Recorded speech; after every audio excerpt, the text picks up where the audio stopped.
চুলকাচ্ছে। এ তোর শরীর চুলকাচ্ছে না রে, তোর পাছা চুলকাচ্ছে।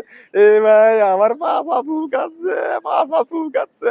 হেৎ, তোর পাছা চুলকাবি কে?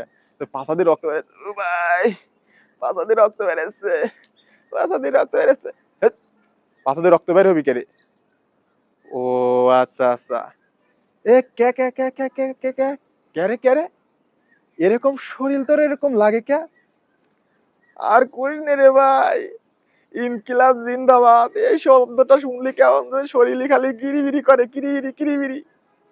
ও তোদের তো কিরিবিরি করবি রে, তোদের কিরিবিরি করার সাথে সময়, কারণ তোরা তো ন্যায়ের পথে থাকবি না, তোরা তো থাকবি চান্দার পক্ষে, তোরা তো থাকবি যেখানে ধর্ষণ হয়, যেখানে গুম হয়, যেখানে লুট হয় সেখানে থাকবি।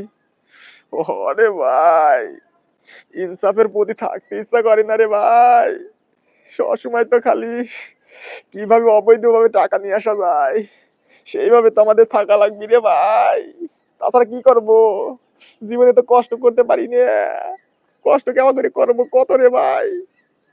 হন এখনো সময় আছে, ভালো হয়ে যা। এই বাংলাদেশের মানুষ এখন আর আগের মতো নাই, বুঝছিস? এখন ভালো হ, জীবনে অনেক কিছু করছিস, এখন মানুষ সবকিছু বোঝে সোজে, না হলে কয়দিন পর গনু পিটুনি খাবি কিন্তু, বুঝছিস? কি করছে ভাই, সত্যি গনু পিটুনি খাবো।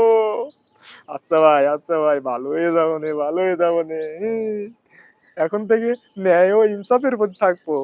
হ ভাই তুই এখন থেকে ন্যায় ও ইনসাফের প্রতি থাকবি, সব সময় ভালো কাজ করবি, সব সময় ভালো ভালো মানুষকে সবকিছু শোনাবি, যেটা সত্যি সত্যি বলবি, যেটা মিথ্যা মিথ্যা বলবি।